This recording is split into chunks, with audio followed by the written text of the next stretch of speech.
నమస్తే నా పేరు Radhika welcome to Maitri news ముందుగా హెడ్లైన్స్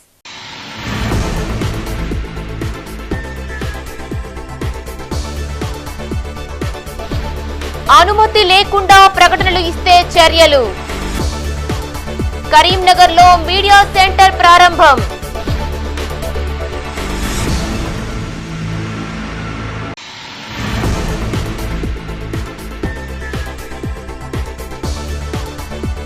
ఉమెన్స్ డిగ్రీ కాలేజీలో మెగా జాబ్ మేళా ఎంపికైన అభ్యర్థులకు ప్రతినిధుల అభినందనలు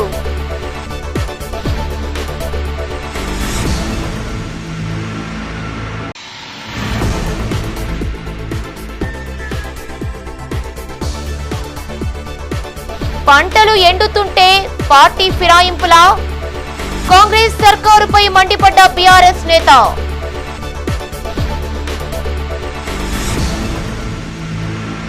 ఇక వార్తల వివరాలు అనుమతి లేకుండా ప్రకటనలు ప్రసారం చేస్తే తగిన చర్యలు తీసుకుంటామని యాజమాన్యాలను హెచ్చరించారు కరీంనగర్ జిల్లా ఎన్నికల అధికారి పమేలా సత్పతి. ఎన్నికల నియమావళిని ఉల్లంఘించిన వారిపై కఠిన చర్యలు తీసుకుంటామని సోషల్ మీడియాలో వచ్చిన పోస్టులపై కూడా దృష్టి సారించినట్లు చెప్పారు. రాజకీయ పార్టీల ప్రకటనలు, ఇతర సమావేశాలు, సభలకు వచ్చిన దరఖాస్తులకు త్వరగా అనుమతినివ్వాలని అధికారులకు సూచించారు. కరీంనగర్ కలెక్టరేట్ జిల్లా ట్రైనింగ్ సెంటర్లో ఏర్పాటు చేసిన మీడియా సెంటర్ను అధికారులతో కలిసి ప్రారంభించారు జిల్లా ఎన్నికల అధికారి పమేలా సత్పతి. సెంటర్లో అందుబాటులో ఉన్న సదుపాయాలు, ఏర్పాట్లను పరిశీలించారు. ఎలక్ట్రానిక్, సోషల్ మీడియా విభాగాలను పర్యవేక్షించారు. అనంతరం ఆమె మాట్లాడుతూ ఎలక్షన్ కమిషన్ ఆదేశాల ప్రకారం మీడియా సర్టిఫికేషన్ అండ్ మానిటరింగ్ సెల్ను ఏర్పాటు చేశామన్నారు. శాటిలైట్ ఛానల్స్, స్థానిక కేబుల్ నెట్వర్కుల్లో వచ్చే ప్రకటనలను రికార్డు చేయాలని సూచించారు. సోషల్ మీడియా, మూవీ హౌజ్లు, ఇతర ఆడియో, వీడియో, విజువల్స్ తో సహా ఏ ప్రకటనైనా ఎంసీఎంసీ అనుమతి పొందిన తర్వాతనే విడుదల చేయాల్సి ఉంటుందని కలెక్టర్ వెల్లడించారు. స్వేచ్ఛాయుత వాతావరణంలో ఎన్నికలు జరిగేందుకు తోడ్పాటు అందించాలని మీడియాకు సూచించారు. ఈ కార్యక్రమంలో అదనపు కలెక్టర్లు ప్రఫుల్ దేశాయ్, లక్ష్మీ కిరణ్, డిఆర్ఓ పవన్ కుమార్, సమాచార పౌర సంబంధాల శాఖ assistant director Lakshman Kumar, field publicity officer S Sridhar, APRO Veeranjaneyulu, deputy executive information engineer Kondaiah, collectorate AO Sudhakar పాల్గొన్నారు.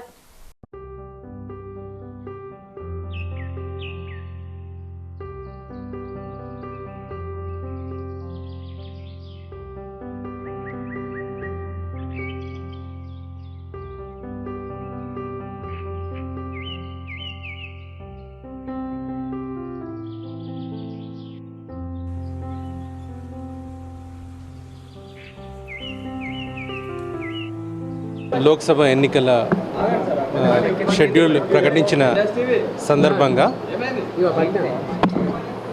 సిఓ గారి ఆదేశానుసారం మీడియా సెంటర్ ఇక్కడ ఏర్పాటు చేయడం జరిగింది. దీన్ని ఈరోజు ప్రారంభించడం జరిగింది. ఈ సందర్భంగా మీడియా ప్రతినిధులకు పాస్లు అందించడం కానీ, వారికి ఇతర సమాచారం అందించడం కానీ, నామినేషన్లకు సంబంధించి, ఇంకా పొలిటికల్ పార్టీస్ సమావేశానికి సంబంధించి, ఇంకా ప్రతి సబ్జెక్టుకు సంబంధించిన సమాచారం వాళ్లకు ఇక్కడ అందుబాటులో ఉంటుంది. డీడీ గారి ఆధ్వర్యంలో ఈ మీడియా సెంటర్ నడుస్తుంది. మీకు కావాల్సిన సమాచారాన్ని మీరు ఇక్కడ పొందవచ్చు.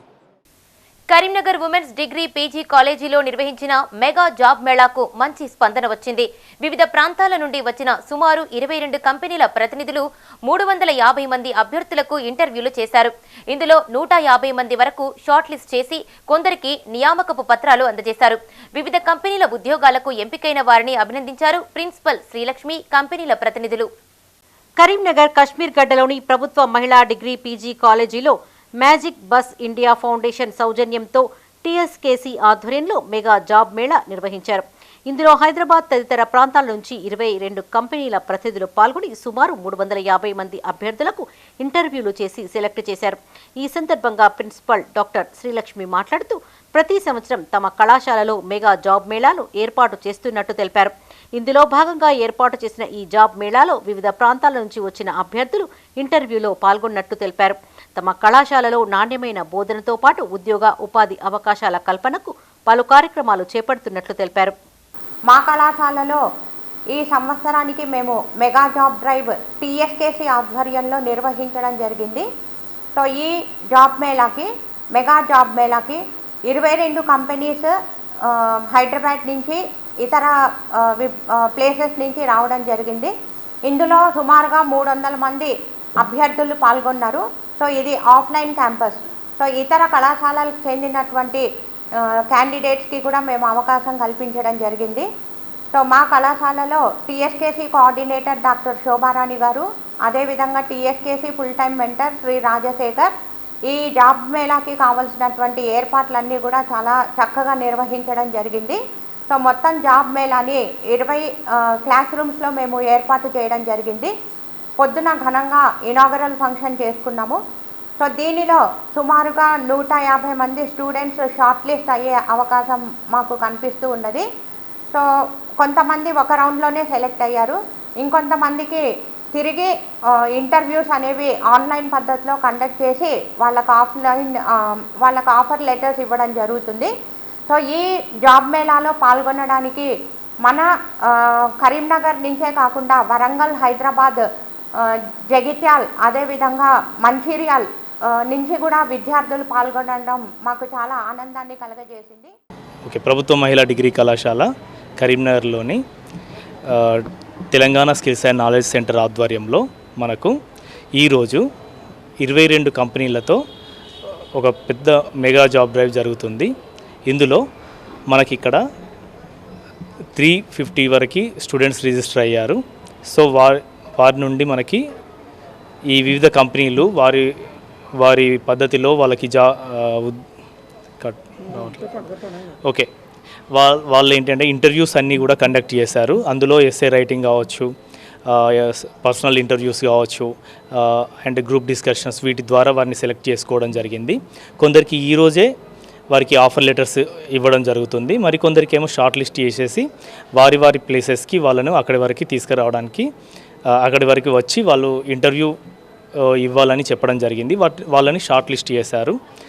సో ఈరోజు కళాశాల principal doctor T Srilakshmi garu మరియు Telangana skills and knowledge centre coordinator, TSKC coordinator doctor CH Shobharani garu, వీరి ఆధ్వర్యంలో మనకి ఈరోజు ఈ పెద్ద మెగా జాబ్ మేళా అనేది జరుగుతుంది.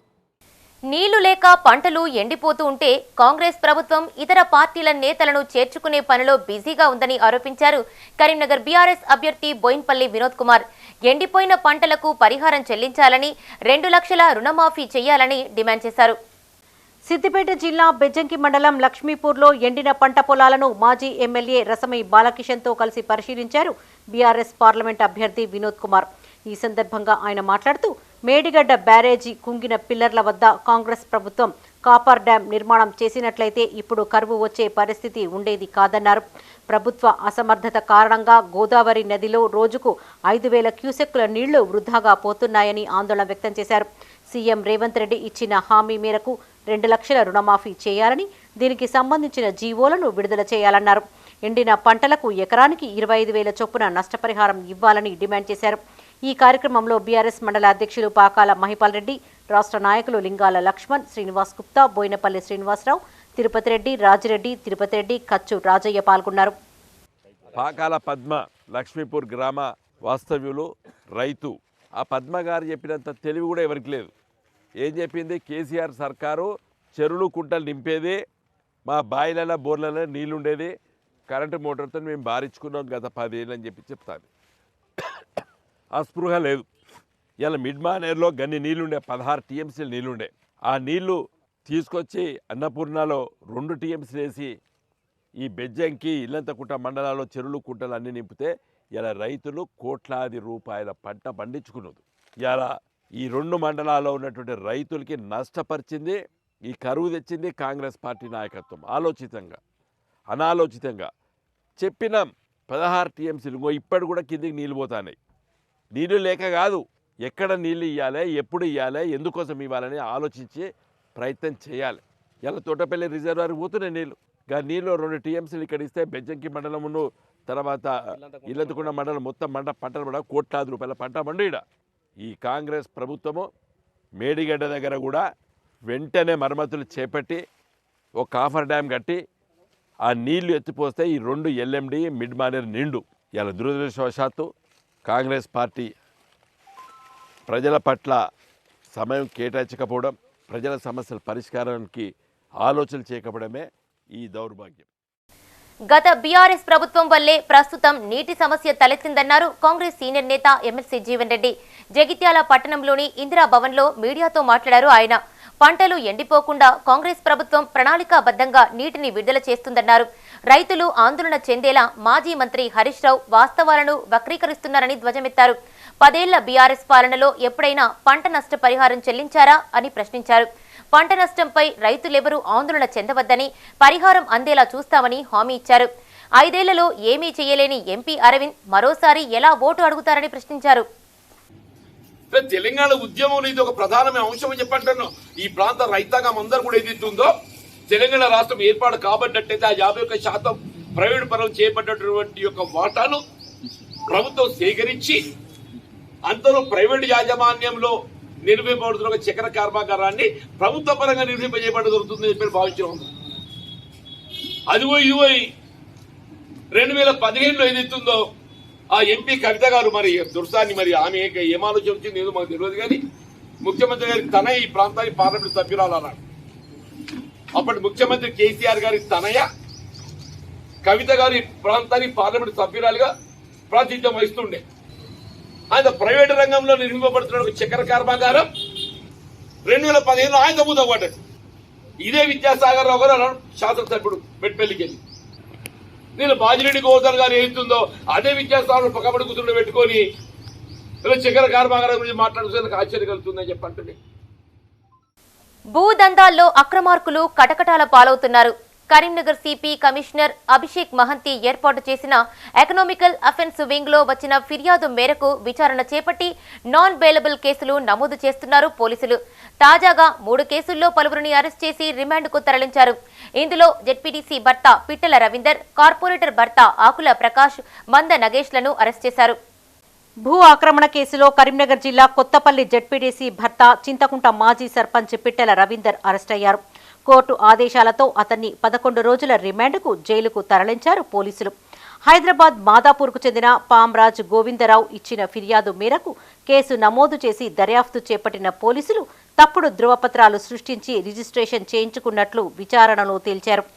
దీంతో రవీందర్ను అరెస్టు చేసి రిమాండ్కు తరలించారు.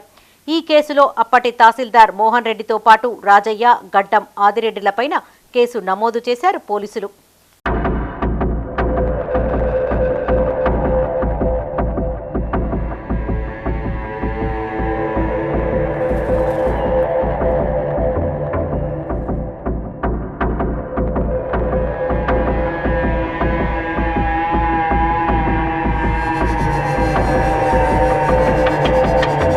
తప్పుడు పత్రాలను సృష్టించి ఒకే భూమిని పలువురికి విక్రయించి మోసం చేసి బెదిరింపులకు గురిచేసిన ఘటనలో కరీంనగర్ 7వ డివిజన్ కార్పొరేటర్ భర్త ఆకుల ప్రకాష్ను అరెస్టు చేశారు పోలీసులు. కరీంనగర్ రూరల్ మండలం వల్లంపహాడ్లో భూమి విషయంలో మోసం చేశారని బాధితుడు వంతడుపుల సంపత్ ఇచ్చిన ఫిర్యాదు మేరకు కేసు నమోదు చేసిన రూరల్ పోలీసులు ఒకే భూమిని పలువురికి విక్రయించి మోసం చేయడమే కాకుండా బెదిరింపులకు గురిచేశాడని తేల్చారు. ఈ కేసులో ఆకుల ప్రకాష్తో పాటు అతనికి సహకరించిన 5గురు తొమ్ముడ్రు నరసింహారావు, మొహమ్మద్ అబ్దుల్ హఫీజ్, ఉప్పు సురేష్లపైన కేసు నమోదు చేశారు. ఈ కేసులో కార్పొరేటర్ భర్త ఆకుల ప్రకాష్ను అరెస్టు చేసి కోర్టులో హాజరుపరచగా నిందితుడికి 10 రోజుల రిమాండ్ విధించింది.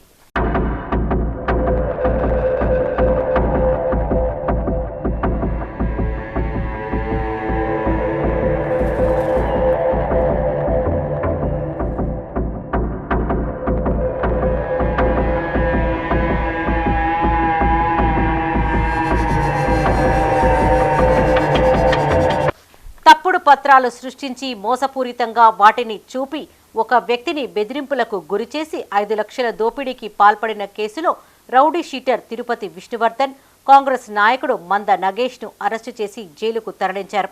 చొప్పదండి మండలం వెదురుగట్టు గ్రామానికి చెందిన సంబాల శ్రీనివాస్ తీగల గుట్టపల్లిలోని కార్తికేయ నగర్ సర్వే నెంబర్ 233/ఈలో 200 చదరపు గజాల స్థలాన్ని గట్టు లక్ష్మీ పేరిట కొనుగోలు చేశాడు.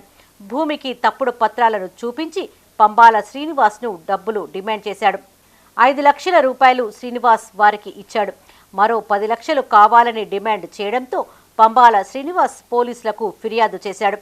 ఈ కేసులో రౌడీ షీటర్ పద్మశాలి వాడకు చెందిన తిరుపతి విష్ణువర్ధన్, కాపువాడకు చెందిన మంద నగేష్లను అరెస్టు చేశారు పోలీసులు.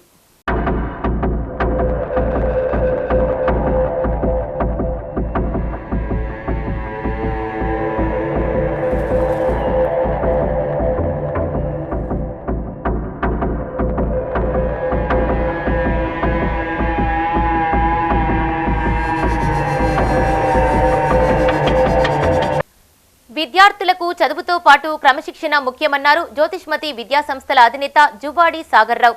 కరీంనగర్ జిల్లా తిమ్మాపూర్ మండలం రామకృష్ణ కాలనీ జ్యోతిష్మతి ఇంజనీరింగ్ కాలేజీలో ఇన్నోఫెస్ట్ కార్యక్రమం జరిగింది. ఈ కార్యక్రమాన్ని డాక్టర్ కామాక్షితో కలిసి ఆయన ప్రారంభించారు. ఈ సందర్భంగా సాగర్ రావు మాట్లాడుతూ ఈ కార్యక్రమంలో 700 మంది విద్యార్థులు పాల్గొన్నారని, competitions, coding, paper presentation, project expo, treasure hunt నిర్వహించినట్లు తెలిపారు. ఇందులో మొదటి బహుమతి 5,000, ద్వితీయ బహుమతి 3,000 ఇవ్వనున్నట్లు చెప్పారు. ఈ కార్యక్రమంలో కళాశాల correspondent secretary Juvadi Sumit Sai, principal doctor KS Rao, dean academics doctor Vaishali, dean students affairs doctor Sampath Rao, coordinators Jagadeesan, Manikandan, Purnachander పాల్గొన్నారు.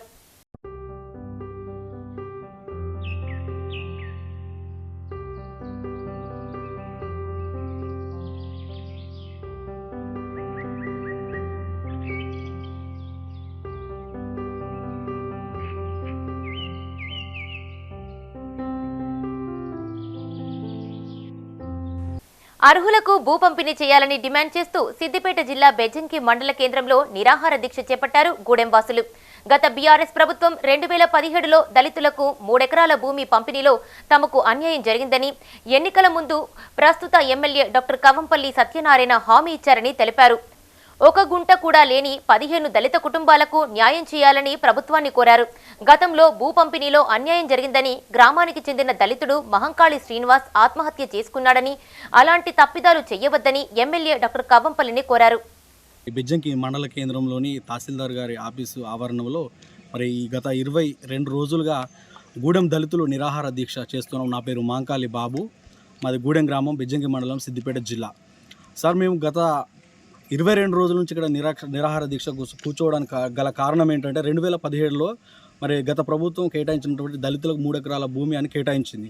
అప్పుడు జరిగినటువంటి సమస్య అనేది మరి ప్రపంచం అంతా తెలిసిందే. మహంకాళి శ్రీనివాసు మా సహోదరుడు, మరి అలాగే ఇంకో వ్యక్తి కూడా, పరశురాములు అనే వ్యక్తి కూడా, వాళ్ళిద్దరు కూడా మరి సూసైడ్ ఐటంలో ఒకరు శ్రీనివాస్ అనేట ఆయన చనిపోవడం జరిగింది.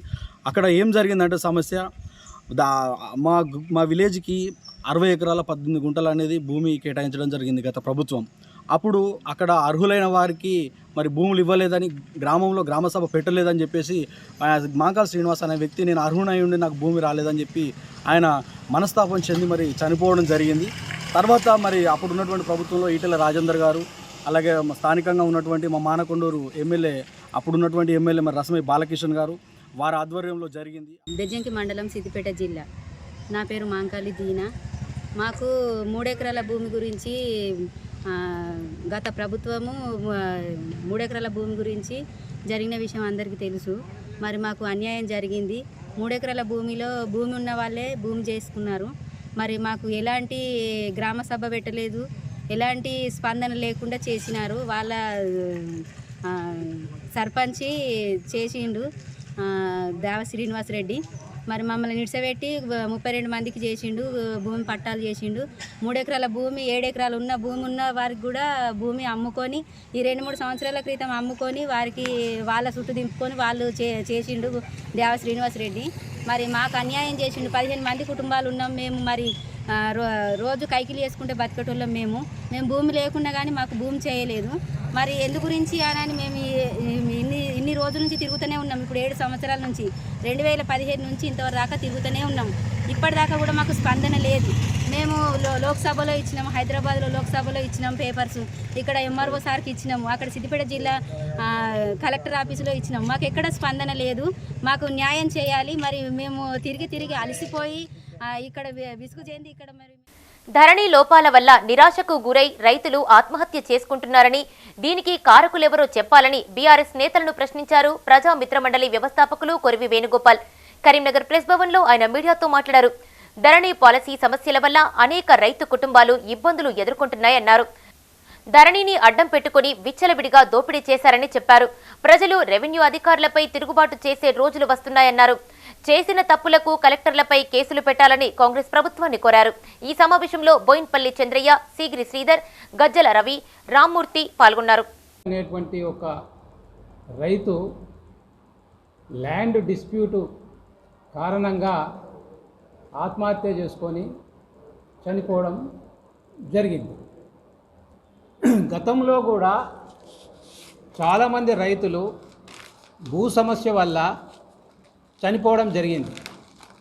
మన కరీంనగర్ జిల్లాలో కూడా కాజీపూర్ అనేటువంటి గ్రామానికి సంబంధించినటువంటి ఒక రైతు ధరణి లోపల ఆయనకు భూమికి సంబంధించినటువంటి వివరాలు లేవనేటువంటి కారణంతో కొత్తపల్లి తహసీల్దార్ కార్యాలయం చుట్టూ తిరిగి కరీంనగర్ కలెక్టరేట్ చుట్టూ తిరిగి చివరికి కొత్తపల్లి తహసీల్దార్ కార్యాలయం ముందు ఆయనే అప్పుడు విషం దాగి చనిపోవడం జరిగింది ఒక 6 నెలల క్రితం. ఈ రకంగా ధరణి సమస్య వల్లనే చాలామంది రాష్ట్ర వ్యాప్తంగా కూడా ఎంతోమంది చనిపోయారు. అసలు ఎంతమంది చనిపోయారు అనేటువంటిది ఇంతవరకు ఎవరు కూడా కలెక్ట్ చేయలేదు. అప్పుడప్పుడు మనం పేపర్లలో చూస్తాం, చాలామందిని పేపర్లలో నేను చూసిన ఒక దగ్గర ఒక 10-15 మంది రైతులు ఈ వాళ్ళ యొక్క భూమి యొక్క వివరాలు ధరణి పాలసీని వల్ల కరెక్ట్గా లేవనేటువంటి దాని మీద చనిపోవడం జరిగింది. బ్లడ్ క్యాన్సర్లను చాలా వరకు నయం చేయగలమన్నారు యశోద హాస్పిటల్స్ హైటెక్ సిటీ డాక్టర్ గణేష్. కరీంనగర్లో ఆయన మీడియాకు వివరాలు వెల్లడించారు. హైటెక్ సిటీ యశోద హాస్పిటల్లో ఏఎంఎల్ బోన్ మ్యారో ట్రాన్స్ప్లాంట్ చికిత్స విజయవంతమైందని తెలిపారు. తమ హాస్పిటల్లో ఇద్దరు కరీంనగర్ జిల్లాకు చెందిన పేషెంట్లు బ్లడ్ క్యాన్సర్తో అడ్మిట్ అయ్యారని, వారికి సక్సెస్ఫుల్ గా ఏఎంఎల్ బోన్ మ్యారో ప్లాంట్ చికిత్స విజయవంతం చేశామని అన్నారు. ఇప్పటి వరకు ఇలాంటి వ్యాధి వచ్చిన 500కు పైగా పేషెంట్లకు ప్లాంటేషన్ ద్వారా చికిత్స అందించినట్లు చెప్పారు. సో బేసికలీ మురళి గారు వీళ్ళ ఏఎంఎల్ అక్యూట్ మైలాయిడ్ ల్యూకీమియా, ప్రాణాంతకమైన blood cancer, bone marrow transplant అయి 3 సంవత్సరాలు దాటిపోయాయి. మనలాగానే నార్మల్ హెల్దీ ఆరోగ్యవంతంగా లైఫ్ ఉంది. వాళ్ళ పని వాళ్ళు చేసుకుంటున్నారు. అదేవిధంగా సాయి, ఆమెకి పుట్టినప్పుడు నుంచి వచ్చే ఒక బోన్ మ్యారో ఫెయిల్యూర్, అది దాంట్లో రక్త కణాలు ఉత్పత్తి పడిపోతుంది, బ్లడ్ ఎక్కిస్తూ ఉండాలి. ఇలాంటి బ్లడ్ జబ్బులు, ఇది బ్లడ్ క్యాన్సర్ కాదు కానీ ఒక బ్లడ్ జబ్బు, రక్తం ఉత్పత్తి పడిపోయే ఒక బ్లడ్ జబ్బు. దీనికి ట్రీట్మెంట్స్ ఎలా ఉంటుంది? మామూలుగా బ్లడ్ ఎక్కిస్తూ ఉండాలి. బ్లడ్ ఉత్పత్తి లేని పరిస్థితిలో జీవితాంతం బ్లడ్ ఎక్కిస్తూ ఉండాలి. మందులు సరిగ్గా పనిచేయరు. అలాంటి పరిస్థితిలో పూర్తి నయం చేయడానికి ఒకటే ఒక చికిత్సా పద్ధతి, అది బోన్ మ్యారో మార్పిడి, బోన్ మ్యారో ట్రాన్స్ప్లాంట్. సో సాయికి ఫ్యామిలీలో బ్రదర్ ఫుల్ మ్యాచ్, సగం మ్యాచ్ కూడా లేడు. అలాంటి పరిస్థితిలో ఆమె అమ్మ ద్వారా half match bone marrow transplant చేశాను. నాకు 3 ఇయర్స్ కంటే ముందు బాడీలో వీక్నెస్ అనిపించింది, నీరసంగా అనిపించింది. నేను కరీంనగర్లో ఒక డాక్టర్ని కన్సల్ట్ చేస్తే రక్త కణాలు తగ్గినాయి, నువ్వు అడ్మిట్ కావాలని అన్నారు. అంటే ఇక్కడ వద్దని నేను మా రిలేటివ్ ఒక ఆయన డాక్టర్ ఉంటే హైదరాబాద్కి వెళ్ళిన, అక్కడ టెస్ట్ చేసుకుంటే ఏఎంఎల్ అనే బ్లడ్ క్యాన్సర్ డయాగ్నోస్ అయింది. అక్కడ నేను మాకు సంబంధించిన వాళ్ళను సెర్చ్ చేసిన ఏ డాక్టర్ అయితే బాగుంటుంది ట్రీట్మెంట్ ఎట్లా అని అంటే, ఇట్లా సోమాజిగూడలో ఉండే సార్, అప్పుడు సోమాజిగూడలో గణేష్ సార్ ఉన్నాడు, దీనికి పర్ఫెక్ట్ ట్రీట్మెంట్ ఇస్తాడని తెలుసుకొని ఎంబడే సార్ దగ్గర పోగానే కీమో ఇచ్చి తర్వాత ఇట్లా ట్రాన్స్ప్లాంట్ అయితే పర్మనెంట్ క్యూర్ ఉంటుందని చెప్పింది సారు. సరే, మా తాతకు కొంచెం ఖర్చు ఎక్కువైనా కూడా సారు నీకు కంప్లీట్ నువ్వు నార్మల్ లైఫ్ లీడ్ చేస్తావు, నీకు ట్రీట్మెంట్ మంచిగా ఉన్నది, నువ్వు భయపడకని ధైర్యం చెప్పిండు. సరే, ఆ ఖర్చును భరించి సార్ దగ్గర ట్రీట్మెంట్ తీసుకొని ఇప్పుడు నాకు 3 ఇయర్స్ అయిపోయింది. నేను ఇప్పుడు ఫస్ట్ ఈ జబ్బు నాకు రాకముందు ఎట్లా ఉన్నానో ఇప్పుడు కంప్లీట్గా అదే నార్మల్ లైఫ్ లీడ్ చేస్తాను, నా పని నేను చేసుకుంటాను. గ్లోబల్ స్టార్ రామ్ చరణ్ జన్మదిన వారోత్సవాలలో భాగంగా కరీంనగర్లో చిరంజీవి యువత ప్రతినిధి వేల్పుల వెంకటేష్ రామ్ చరణ్ యూత్ అసోసియేషన్ ఆధ్వర్యంలో మెగా బ్లడ్ క్యాంప్ నిర్వహించారు. ఈ శిబిరంలో సుమారు 20 మంది రక్తదానం చేశారు. బొమ్మకల్ పంచముఖ హనుమాన్ టెంపుల్లో హనుమాన్ చాలీసా పారాయణం చేశారు. సుమారు 100 మంది నిరాశ్రయులకు అన్నార్థులకు అన్నదానం చేశారు. ఈ కార్యక్రమంలో కుమార్, రవి, ప్రదీప్, సంతోష్, ప్రవీణ్, సతీష్, కిరణ్ పాల్గొన్నారు.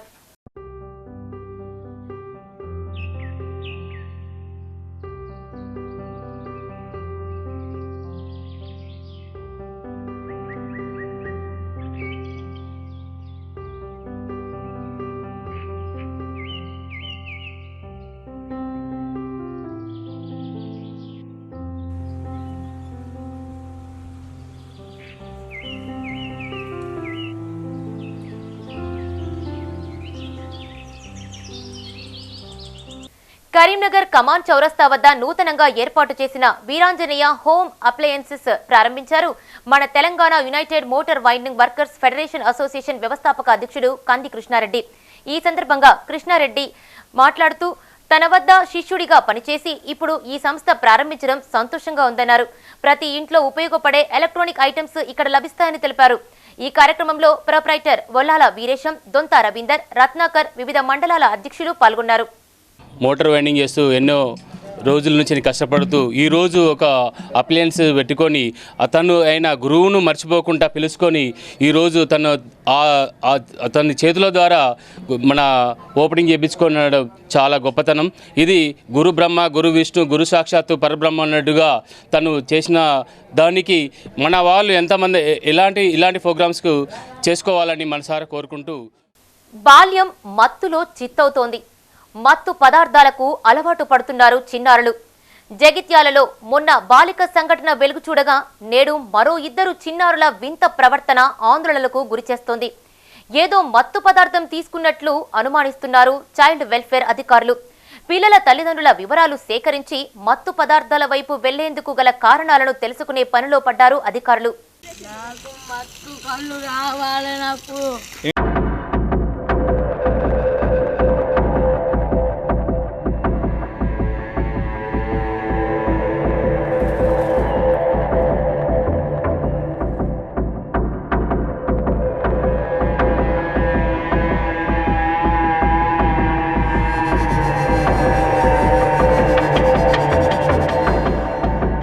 జగిత్యాల జిల్లా కేంద్రంలో చిన్నారుల వింత చేష్టలు ఆందోళనకు దారితీస్తోంది. ఓ ఇంటి ఎదుట మత్తులో కేకలు వేస్తూ బీభత్సం సృష్టించారు పిల్లలు. మత్తులో ఒకరినొకరు కొట్టుకోవడం చూసిన స్థానికులు చైల్డ్ హెల్ప్ లైన్ 1098కి ఫోన్ చేసి సమాచారం అందించారు. చైల్డ్ వెల్ఫేర్ సిబ్బంది పట్టుకునే ప్రయత్నం చేయగా ఒక పిల్లవాడు దొరకగా 3 తప్పించుకున్నారు. సదరు బాలుణ్ణి చేరదీసి వివరాలు సేకరిస్తున్నారు చైల్డ్ వెల్ఫేర్ సిబ్బంది. ఈ సందర్భంగా child welfare committee chairperson Dhanalakshmi మాట్లాడుతూ బాలుడి వింత ప్రవర్తనపైన ఆరా తీస్తున్నామని, మత్తు పదార్థం ఎక్కడి నుంచి వచ్చింది అనేది తెలుసుకుంటామన్నారు. తల్లిదండ్రులను సంప్రదించి తదుపరి చర్యలు తీసుకుంటామని చెప్పారు. ఇప్పుడు ప్రజెంట్ ఒక చైల్డ్ రావడం జరిగింది. ఆ చైల్డ్ 1098కి ఫోన్ చేయడం ద్వారా వాళ్ళు మా సిబ్బంది వెళ్ళి రెస్క్యూ చేసి తీసుకురావడం జరిగింది. ఆ చైల్డ్ యొక్క కండిషన్ ప్రజెంట్ మా దగ్గరికి వచ్చినప్పుడు అంత అన్కాన్షియస్గా తను సొలుగుతూ తన పేరు కూడా చెప్పలేనటువంటి స్పృహలో అట్లాంటి స్థితిలో ఉన్నాడు. ఆ అబ్బాయి వివరాలని నెమ్మదిగా మేము అడిగినప్పుడు ఒక పేరు మాత్రం చెప్పడం జరిగింది. తర్వాత తను కొంచెం తనకు ఏదైతే మత్తులాగా ఉన్నదనేది కొంచెం తగ్గిన తర్వాత వాటర్ అవన్నీ పిచ్చేసి కొంచెం చైల్డ్ కాన్షియస్ తీసుకొచ్చి కొంచెం మేము ప్యాంపర్ చేసి అడిగినప్పుడు తను కళ్ళు అవి దానికి ఉల్ఫారం అంటారంట. నాకు కూడా దాని గురించి పర్టికులర్గా తెలియదు. అట్లాంటిది ఇంకొక అబ్బాయి బావమర్ది అని చెప్తున్నాడు. తను ఏంటంటే నిన్న హోలీ సందర్భంలో వాళ్ళకి దగ్గర డబ్బులు జమ అయినాయంట. ఆ డబ్బులను ఆ బావమర్ది అని చెప్పేటువంటి ఇంకోటి చరణ్ అనేటువంటి బాబుతో కలిసి ఉల్ఫారం అనేటువంటి దాన్ని ప్యాకెట్ తీసుకోవడం జరిగిందంట. ఆ బాబును విచారిస్తే ఏమో చెప్తున్నాడంటే అది తీసుకున్నాను, నాకు ఇదే ఫస్ట్ టైం, ఈరోజే ఫస్ట్ టైం తీసుకున్నాను అని చెప్తున్నాడు. దాన్ని మేము పూర్తి స్థాయిలో ఎంక్వైరీ చేస్తాము. పేరెంట్ ఎక్కడ ఉన్నాడనేది కూడా కొంచెం అడ్రస్ చెప్తున్నాడు. ఇంకా పేరెంట్ అనేది ట్రేస్ అవుట్ కాలేదు. మేము మా సిబ్బందిని పంపించాము, పోలీస్ వాళ్ళని కూడా. ఎందుకంటే బాబు అన్కాన్షియస్లో ఉన్నాడు కాబట్టి ఇంకేదైనా తీసుకొని ఉండొచ్చేమో అనేటువంటి సందర్భంలో పోలీసు వాళ్ళు కూడా ఇంటిమేషన్ చేయడం జరిగింది. వాళ్ళు కూడా రావడం జరిగింది. ఎక్కడైతే వాళ్ళు ఎవరైతే అమ్ముతున్నారో అనేటువంటి విషయాన్ని కూడా మేము ఎంక్వైరీ చేస్తాము. అమ్మే వాళ్ళకి కూడా మేము నోటీస్ ఇస్తాము. ఖచ్చితంగా వాళ్ళపైన పిల్లలకి అమ్మకుండా చర్య తీసుకుంటాము. తిరుమల శ్రీవారిని దర్శించుకున్నారు పలువురు ప్రముఖులు. సుప్రీంకోర్టు ప్రధాన న్యాయమూర్తి Chandrachud, Telangana governor Radhakrishnan, Andhra Pradesh high court chief justice Dheeraj Singh Thakur, వర్తమాన నటి అనిత, బాలీవుడ్ ప్రముఖ నిర్మాత ఏక్తా కపూర్, ప్రముఖ సినీ నటుడు రామ్ చరణ్ దర్శించుకుని మొక్కులు చెల్లించుకున్నారు. వారికి రంగనాయకుల మండపంలో వేద పండితులు ఆశీర్వచనాలు అందజేయగా శేషవస్త్రంతో సత్కరించారు ఆలయ అధికారులు. తిరుమల శ్రీవారిని దర్శించుకున్నారు భారత సుప్రీంకోర్టు ప్రధాన న్యాయమూర్తి జస్టిస్ డివై చంద్రచూడ్. బుధవారం ఉదయం కుటుంబ సభ్యులతో కలిసి స్వామివారి సేవలో పాల్గొని మొక్కులు చెల్లించుకున్నారు. ముందుగా ఆలయ మహాద్వారం వద్దకు చేరుకున్న జస్టిస్ డివై చంద్రచూడ్కు ఆలయ అధికారులు, ఆలయ అర్చకులు ఇష్టికోఫిల్ స్వాగతం పలికారు. దర్శనం అనంతరం రంగనాయకుల మండపంలో వేద పండితులు వేదాశీర్వచనం అందించగా ఆలయ అధికారులు శ్రీవారి తీర్థ ప్రసాదాలు అందజేసి శ్రీవారి శేషవస్త్రంతో సత్కరించారు.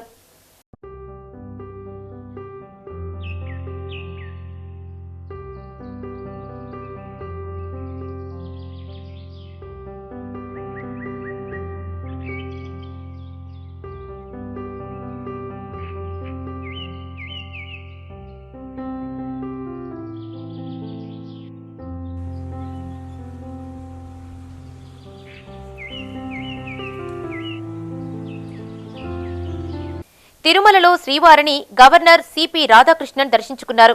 కుటుంబ సభ్యులతో కలిసి స్వామివారి సేవలో పాల్గొని మొక్కులు చెల్లించుకున్నారు.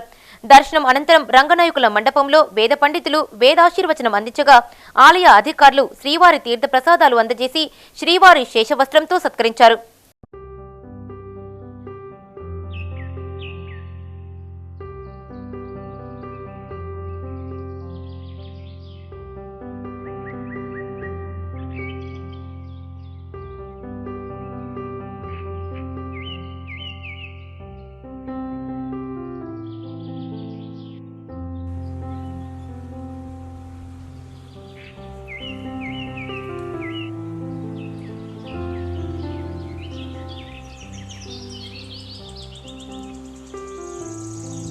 తిరుమల శ్రీవారిని Andhra Pradesh high court chief justice Dheeraj Singh Thakur దర్శించుకున్నారు.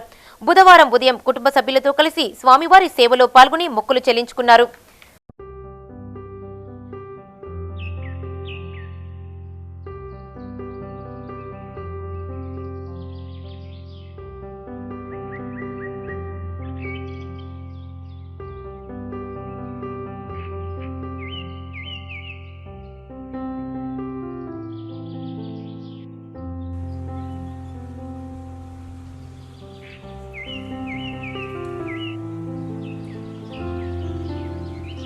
తిరుమల శ్రీవారిని దర్శించుకున్నారు పలువురు ప్రముఖులు.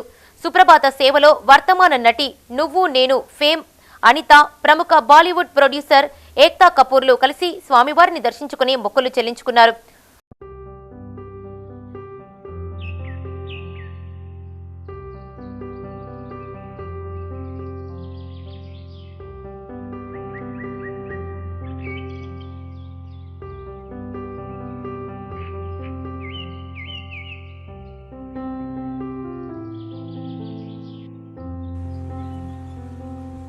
తిరుమల శ్రీవారిని ప్రముఖ సినీ కథానాయకుడు రామ్ చరణ్ దంపతులు దర్శించుకున్నారు.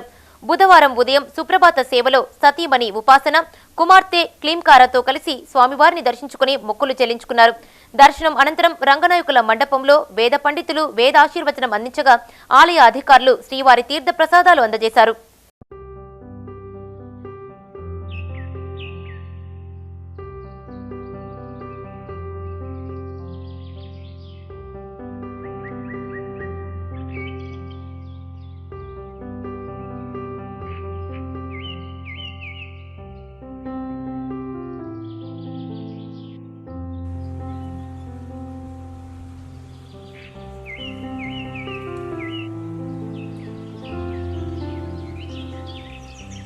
ఇవి ఈ బులెటిన్ విశేషాలు.